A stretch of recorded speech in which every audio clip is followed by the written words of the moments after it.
Hello and welcome to another horrific podcast or horrific review podcast.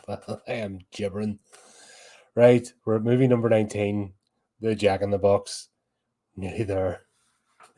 I'm just looking forward to getting this done and sleeping. Oh my god, I'm in bits. I'm broken here. Go, Congo. Yeah. Why did I do this? Why did I sign myself up to do this? You're nuts, Con. If anybody wants to know what sleep deprivation looks like. Oh dear, right. When a vintage Jack in the Box is found and opened, its new owners soon have reason to believe the creepy clown doll has a life of its own. This is actually quite a decent one. Basically, we get the backstory of Norman and his wife. Is it? Oh my god.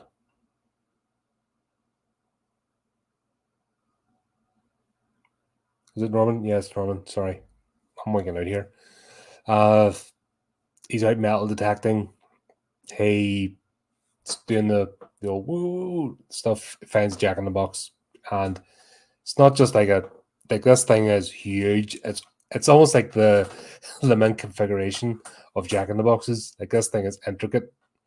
Really put some effort into it. I know there's a wee bit of CGI involved, especially the handle. The handle mechanism is CGI to hell. That's really obvious. But if the rest of the stuff was a practical effect, it's bloody lovely. That'd be something you'd be proud to have. But yeah, brings the box home, opens it, sets it off, and then his wife gets taken by the Jack, which is a type of demon we've since found. A few years go past, and we're introduced to Casey. American fellow decides he's going to work in England. He's just started a job in a museum.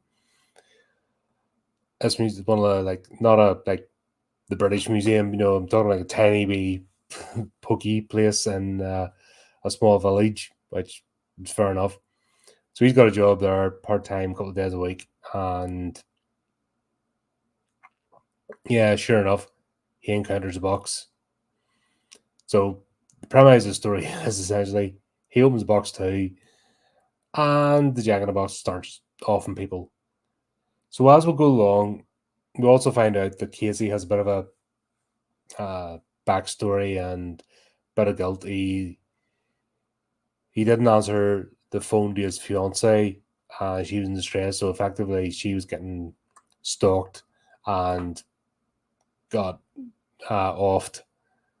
So he's been carrying this guilt with him. So he's sleep deprived, mental health issues, all that kind of stuff.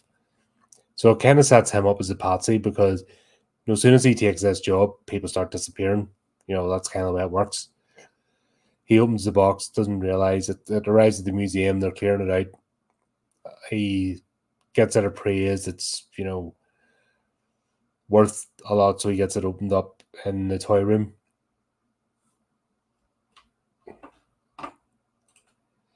Shay, I've been doing this since 2 days ago.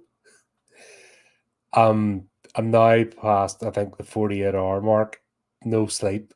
I've been going. This is the 19th movie and review. I have not stopped. I have another 6 to do before I'm done with this. I'm starting to hallucinate now. I'm starting to legit hallucinate, and I'm starting to question my sanity. This is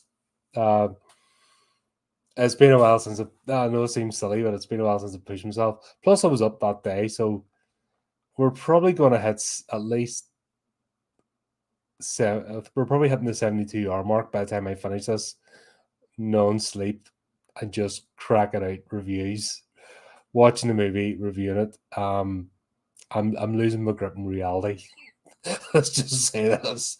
It's starting to, just go back and look at review one. I'll put them all on the playlist in about 2 days' time because after I'm done with these, I'm going to sleep for like 24 hours. Right. Anyway, back to the movie. Casey opens the box, lets the Jack in the Box out. It starts selecting victims. Of course, the first two are robbers. That for some reason they decide to break in the museum that doesn't really have a lot of valuables. I can understand if there's coins and stuff, but also, why are you going to steal from a museum stuff that you need, like a fence? Like if you're a petty criminal, a museum's not the place to go. You're going to go to a cash and carry, aren't you? Because that you can offload that stuff. You're going to go to the electronics shop. You're not going to go to a bloody museum. But the plot needs to happen anyway. Happen. I need more coffee. If I have a heart attack from caffeine overdose, you'll know what's happened as well. So, detective comes in, of course, asking Casey a few questions. Casey starts getting jittery because he wants to ask him, do you know how to deal with a 7-foot demon? It's like, yeah, that's got to put you in the house. Anyway, this carries on. He starts to investigate and try and find answers. He goes back and he speaks to Norman, the original owner of the box that he knows, gets the story of that, and then he goes to speak to a demonologist, and he's given, I don't know why the demonologist, like there's this whole thing of him not answering, leaving messages and not answering the calls, and he knows somebody apparently that can find out addresses, so he turns up at his house, and it's all nice. It's a wee bit contrived that side, but to be honest, this is a popcorn flick. This is a switch your brain off, crack on, and just enjoy it, or be sleep deprived and do 17 reviews previous and work that out with the like busy, on average, an hour 40 a movie. Some are 2 hours, some are an hour and a half. Let's go for an hour 40 in the middle. Work it out. Right. So yeah, this carried on. Basically, the Jack in the Box needs 6 victims to fulfill its bargain, or to get life for its cycle. And then you can bind it and put it in. So he comes back at the last minute to see if not Lisa, Rachel. No, it is Lisa. Sorry, Rachel was the manager. She gets necked too. Yeah. So he comes back to see if Lisa just about makes it in time. He gets arrested for it, and one of the things is nothing can remain outside the box when you put it in. Of course, there's a bit of a claw because I think there's a sequel to this. So yeah, they're kind of set up for a sequel. But all in all, it's not a bad movie. End of the day, it is what it is. It's a monster movie. It's a cursed object movie. You unleash the curse, and then you try and figure out how do you undo the curse or get ahead of the curse, all that kind of stuff. What I will say is though, the effects of the Jack in the Box, when he's out of the box and like the 7-foot demon, brilliant. The practical effects, the acting's pretty decent. They're not trying to do too much here, so that's fine too. No complaints. It's not like you're sitting watching this going, "Oh God, would you stop talking?" They're all doing the parts. The guy that plays Casey, he does a good job. You get the idea that he's tormented, he's full of guilt and remorse, and you know why. And we sort of know everybody's motivation. The only sort of character's a bit of a non-act character is Rachel, but she doesn't really have anything to work with. She's just in her role as a boss. The two robbers were, they were plot devices, so they don't really need a backstory. Everyone else sort of does their job well, so can't complain. And all in all, decent flick. Enjoyed it. It's cool. And I believe there is a sequel, but that will be for another 48-hour marathon, which, yeah.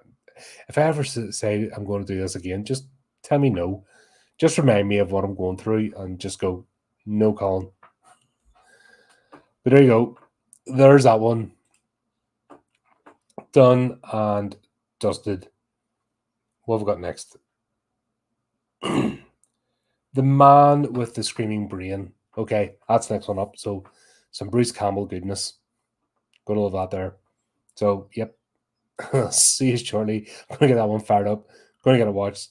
Gonna get it reviewed, and I'm gonna go slightly more insane. So, just these to say, keep up the channel, do the type of clicky things, and until next time, keep it creepy, keep it horrific.